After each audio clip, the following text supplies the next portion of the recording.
एक व्यापारी की यह सत्य घटना है। जब मृत्यु का समय निकट आया तो पिता ने अपने एकमात्र पुत्र धनपाल को बुलाकर कहा कि बेटा, मेरे पास धन संपत्ति तो नहीं है कि मैं तुम्हें विरासत में दूं, पर मैंने जीवन भर सच्चाई और प्रामाणिकता से काम किया है, तो मैं तुम्हें आशीर्वाद देता हूं कि तुम जीवन में बहुत सुखी रहोगे और धूल को भी हाथ लगाओगे तो वो सोना बन जाएगी। बेटे ने सिर झुकाकर पिताजी के पैर छुए। पिता ने सिर पर हाथ रखकर आशीर्वाद दिया और संतोष से अपने प्राण त्याग कर दिए। अब घर का खर्च बेटे धनपाल को संभालना था। उसने एक छोटी सी ठेला गाड़ी पर अपना व्यापार शुरू किया। धीरे धीरे व्यापार बढ़ने लगा। एक छोटी सी दुकान ले ली। व्यापार और बढ़ा। अब नगर के संपन्न लोगों में उसकी गिनती होने लगी। उसको विश्वास था कि ये सब मेरे पिता के आशीर्वाद का ही फल है, क्योंकि उन्होंने जीवन में दुख उठाया पर कभी धैर्य नहीं छोड़ा, श्रद्धा नहीं छोड़ी, प्रामाणिकता नहीं छोड़ी। इसलिए उनकी वाणी में बल था और उनके आशीर्वाद फलीभूत हुए और मैं सुखी हुआ। उसके मुंह से बार बार यह बात निकलती थी। एक दिन एक मित्र ने पूछा, तुम्हारे पिता में इतना बल था तो वो स्वयं संपन्न क्यों नहीं हुए, सुखी क्यों नहीं हुए? धर्मपाल ने कहा, मैं पिता की ताकत की बात नहीं कर रहा हूं, मैं उनके आशीर्वाद की ताकत की बात कर रहा हूं। इस प्रकार वो बार बार अपने पिता के आशीर्वाद की बात करता तो लोगों ने उसका नाम ही रख दिया बाप का आशीर्वाद।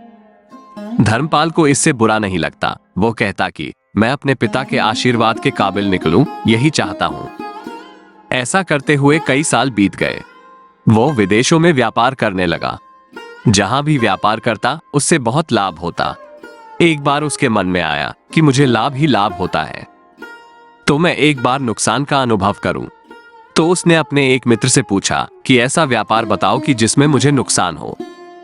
मित्र को लगा कि इसको अपनी सफलता का और पैसों का घमंड आ गया है।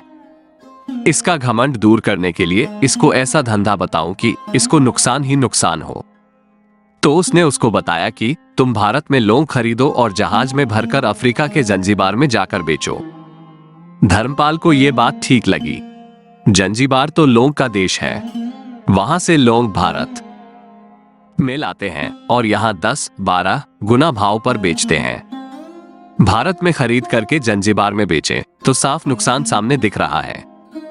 परंतु धर्मपाल ने तय किया कि मैं भारत में लौंग खरीदकर जंजीबार खुद लेकर जाऊंगा, देखूं कि पिता के आशीर्वाद कितना साथ देते हैं। नुकसान का अनुभव लेने के लिए उसने भारत में लौंग खरीदे और जहाज में भरकर खुद उनके साथ जंजीबार द्वीप पहुंचा।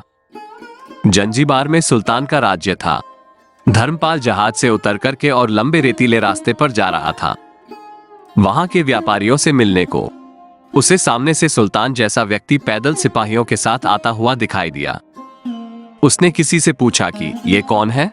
उन्होंने कहा, ये सुल्तान है।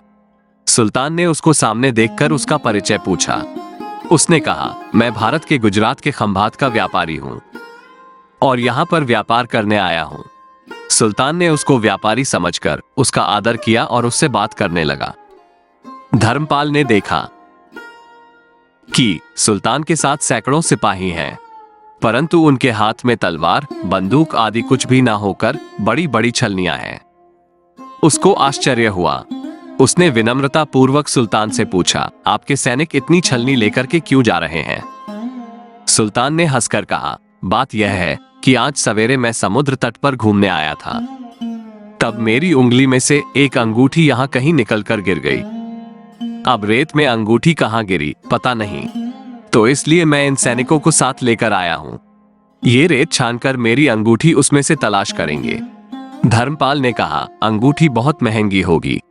सुल्तान ने कहा, नहीं, उससे बहुत अधिक कीमत वाली अनगिनत अंगूठी मेरे पास है, पर वह अंगूठी एक फकीर का आशीर्वाद है।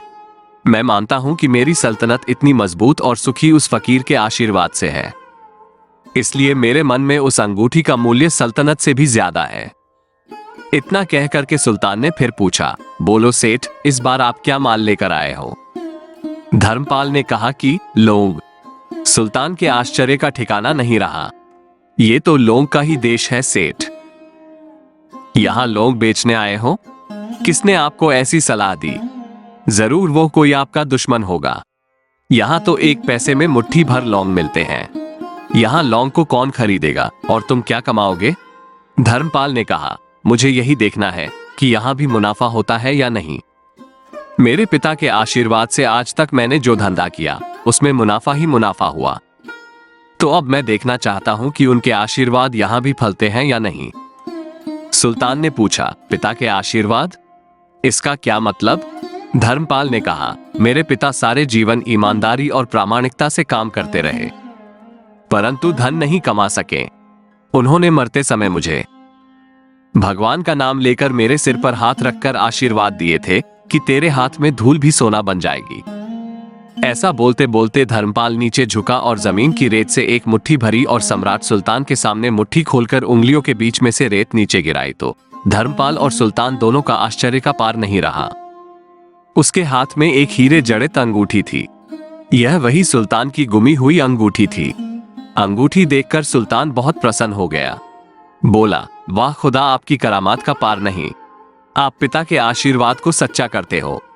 धर्मपाल ने कहा, फकीर के आशीर्वाद को भी वही परमात्मा सच्चा करता है। सुल्तान और खुश हुआ, धर्मपाल को गले लगाया और कहा, मांग सेठ, आज तू जो मांगोगे मैं दूंगा। धर्मपाल ने कहा, आप 100 वर्ष तक जीवित रहो और प्रजा का अच्छी तरह से पालन करो, प्रजा सुखी रहे, इसके अलावा मुझे कुछ नहीं चाहिए। सुल्तान और अधिक प्रसन्न हो गया। उसने कहा, सेठ, तुम्हारा सारा माल मैं आज खरीदता हूं और तुम्हारी मुंह मांगी कीमत दूंगा।